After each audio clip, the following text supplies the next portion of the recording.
In my previous video on how to transform a quadratic equation from standard form to vertex form using the completing the square method, we dealt with an equation that had a leading coefficient of 1. And that is because whenever you are going to transform an equation from standard form to vertex form, you want that leading coefficient to be 1. But here's what, sometimes that is not the case. Sometimes you aren't given an equation that is so nice and neat that you don't have to worry about the leading coefficient. What about this equation here that I'm going to put on the screen? Um, yes, this one here. Um, so this one here, if you look at it, it's 2x squared. So we have a leading coefficient that is greater than 1. Now, there, I'll show you what we have to do. But first, let us change this to a form that will be easier to work with. We will move that 0 onto the left-hand side, and actually we'll write that 0 as a y. So we have it as y is equal to 2x squared minus 12x plus 13. Good. So now, before we actually go into turning this into a perfect square, let us first of all subtract 13 to both sides in order to get rid of the constant term from the right hand side. So we write this here as y minus 13 because we're subtracting 13 from this side as well.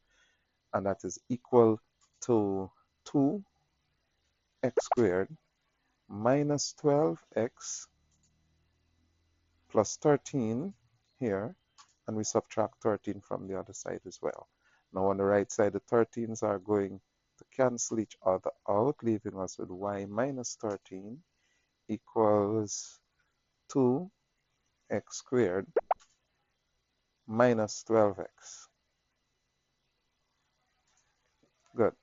Now we come to the point where on the right side we have a binomial with a leading coefficient here that is greater than 1.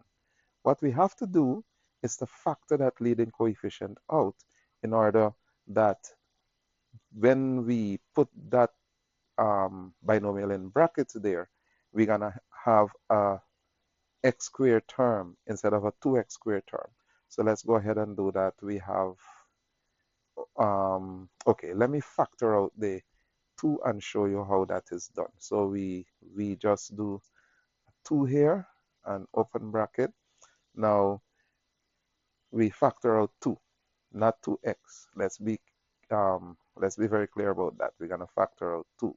So this is not a GCF per se. We're just factoring out the 2. So 2 into 2x squared will simply leave us with x squared. And then 2 into 12, negative 12x will leave us with negative 6x. Good. So that is how we have to write the right-hand side of this equation here as a binomial. So let's rewrite the entire thing. On the left-hand side, we have y minus 13, and that will be equal to 2x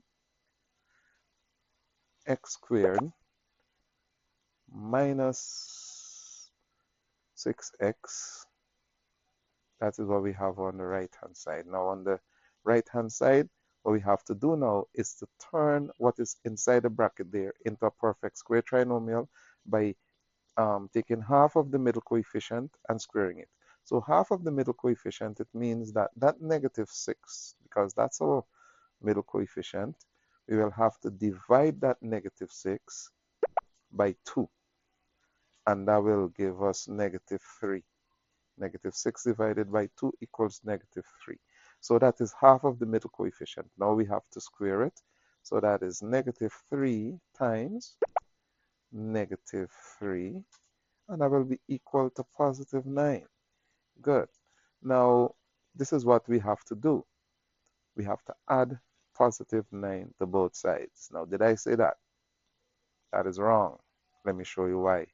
Because on the right-hand side, where we're going to turn into a perfect square trinomial, everything inside the bracket is being multiplied by 2. So even though we write it as a 9 in the bracket, because inside the bracket it's being multiplied by 2, okay, it will be written as a 9 in the bracket, but outside of the bracket it will have to be written as 9 multiplied by 2. So on the left hand side, look at what we have to do. We have to have y. We're going to bring down our minus 13 here, but we have to add 2 times 9, which is 18. Okay, and that is equal to what we have in the bracket, 2 times x squared minus 6x, and look at this, plus 9. So outside of the bracket, we added 2 times 9, but in the bracket, we add 9 because the 2 there outside the bracket is being distributed onto everything inside of the bracket there, okay? Good. Now let's simplify the left-hand side here. Negative 13 plus 18. Wow, that is going to give us positive 5, just like the previous equation. So we're going to have y plus 5 on this right-hand side here, and that will be equal to 2. Let's open our bracket. That is x squared minus 6x plus 9. Yes, good. All right.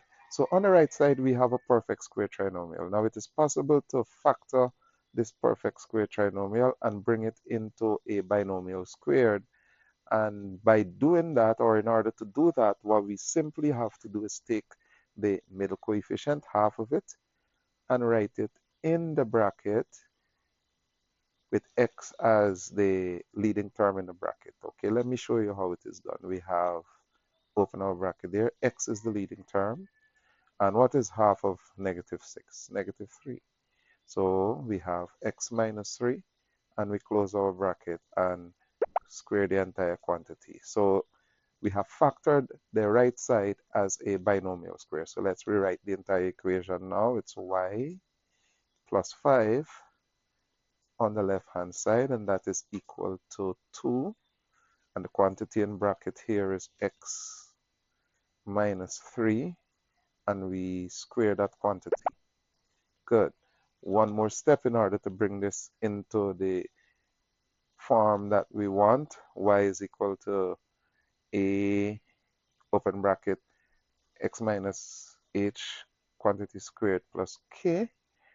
We have to subtract that 5. We have to subtract that 5 in order to get y by itself. So we have y, and here we have a positive 5. So we have to subtract 5 from that side, okay? And set that equal to that quantity. No, sorry about that. Yes, yeah, that's correct.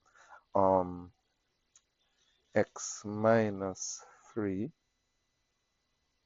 quantity squared minus 5. On the left side, of course, the 5's are going to cancel out, leaving us with y, and that y will be equal to 2 times the quantity in bracket here,